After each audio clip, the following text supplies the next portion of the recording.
안녕하세요. 저는 강성대림학교에 다니고 있는 예비 2학년 이혜지라고 합니다.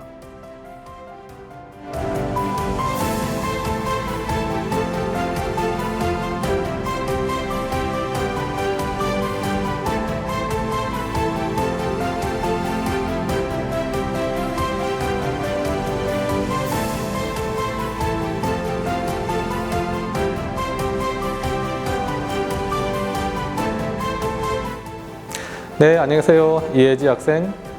저는 한국뇌연구원에서 정신질환을 연구하고 있는 김주현입니다. 이렇게 뇌연구원에 연락 주어서 이렇게 이야기를 나누게 돼서 매우 기쁩니다. 제가 연락드린 이유는 학교에서 진로 관련된 수업을 하면서 도파미네이션이라는 책을 읽게 되었고, 뇌와 저의 일상이 깊은 관련이 있다는 것을 깨닫고 많은 인상을 받아서 뇌과학에 궁금해졌습니다. 그래서 진로 인터뷰를 신청하게 되었습니다.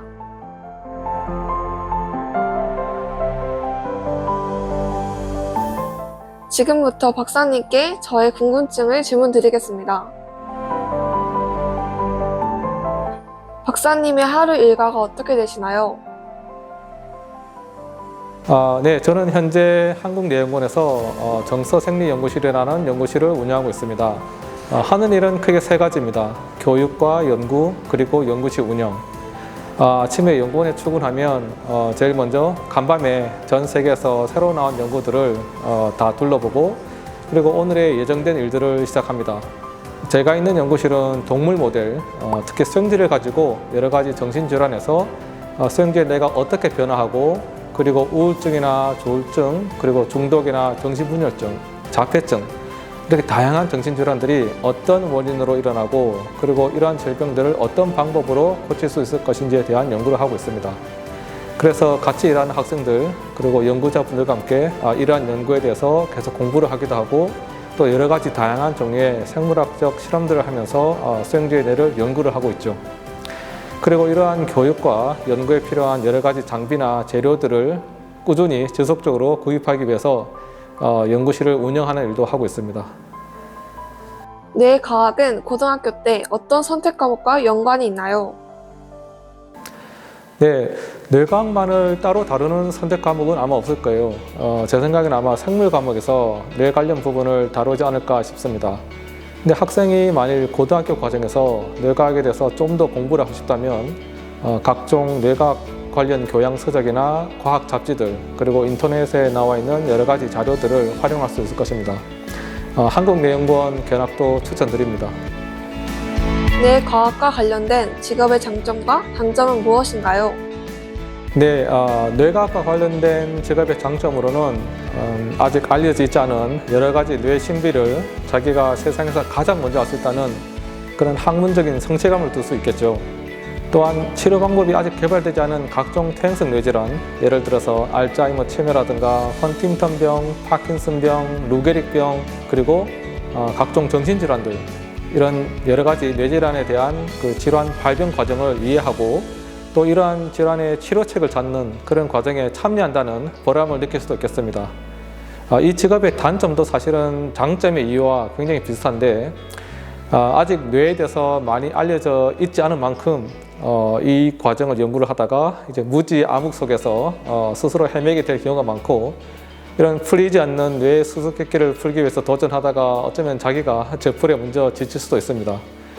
이처럼 뇌 기능 연구 과정이나 또는 이제 뇌질환을 고치기 위한 약물 개발 과정, 이런 것들이 쉽지 않기 때문에 진로 과정에서 미래에 대한 불확실성을 항상 염두에 있어야 되는 그런 스트레스가 일종의 단점이라고 생각할 수 있겠습니다.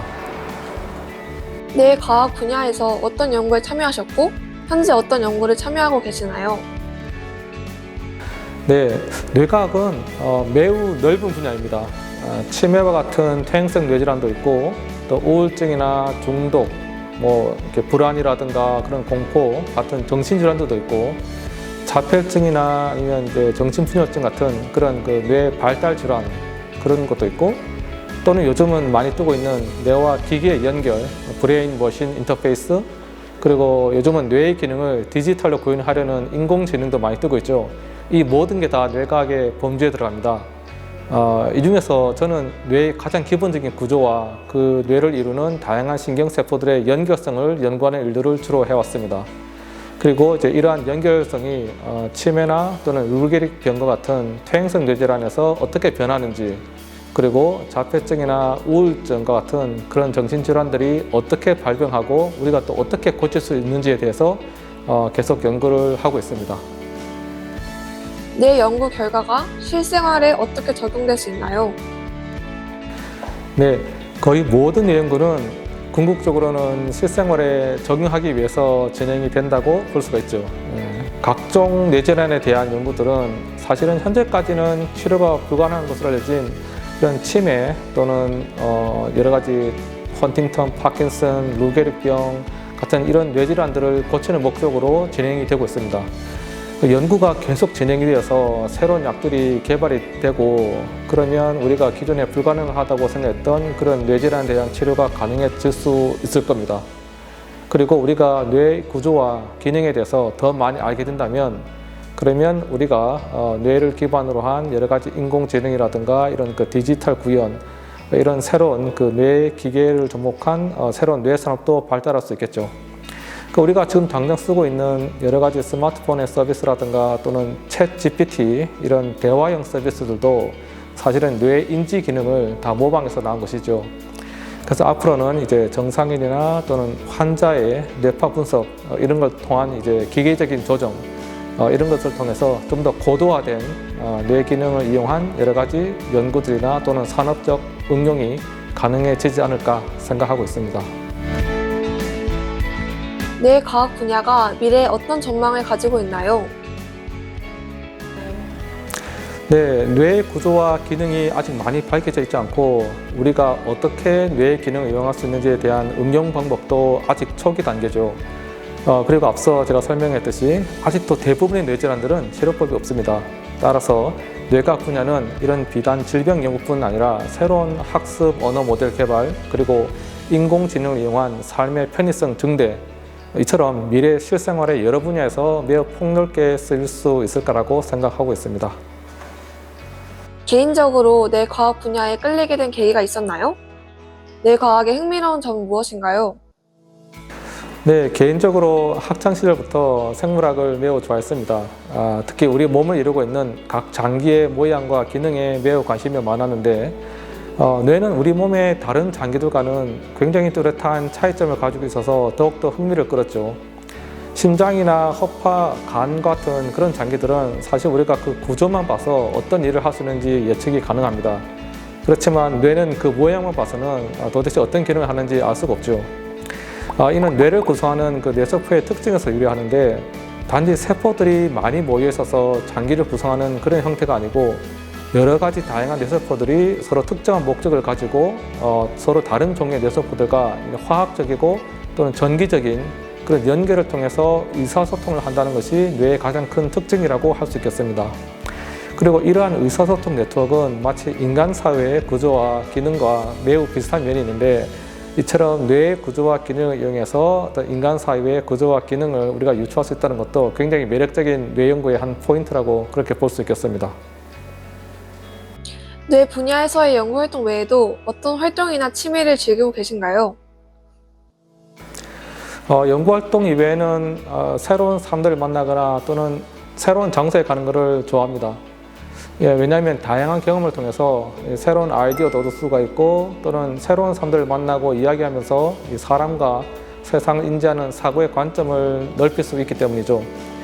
그래서 여행을 많이 다니면 좋겠지만 그 돈과 시간의 한계로 여행을 많이 다니지 못하고 대신 책을 많이 읽으려고 노력하고 있습니다.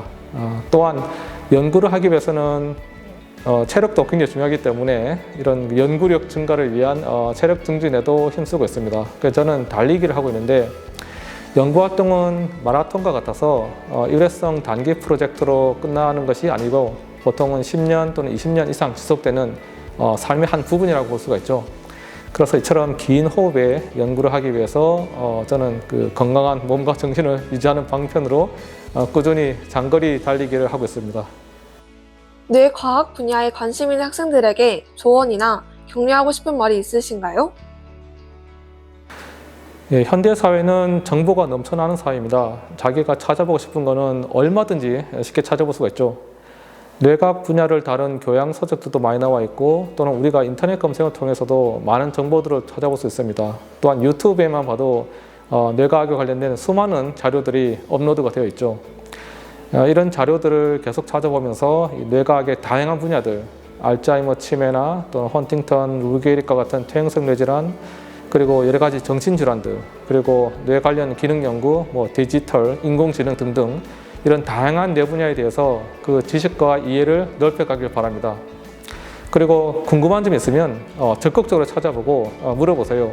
여기 한국뇌연구원에는 다양한 뇌 연구에 여러 가지 전문가들이 있습니다. 그래서 항상 과학적인 호기심을 가지고 계속 이 호기심을 유지하면서 전문가들에게 계속 물어보는 그런 적극적인 그런 그 학문적인 자세를 유지하기를 바랍니다.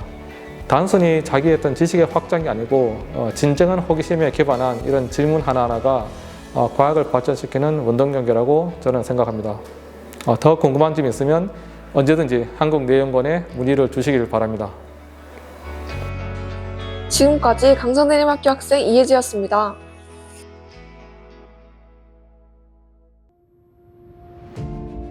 네, 오늘 이렇게 재미있는 뇌과학에 대한 여러 가지 질문들을 해준 광성드림학교의 이혜지 학생, 오늘 너무 이야기를 나누게 돼서 너무 반가웠습니다.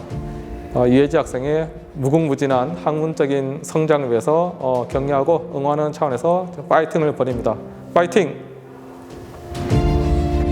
생소했던 내 연구에 대해 궁금한 점이 많았는데 인터뷰 후 실생활과 진로에 연결지어 생각할 수 있는 답변을 듣게 되어 더 흥미가 생기고 진로를 생각하는 데 도움이 되었습니다.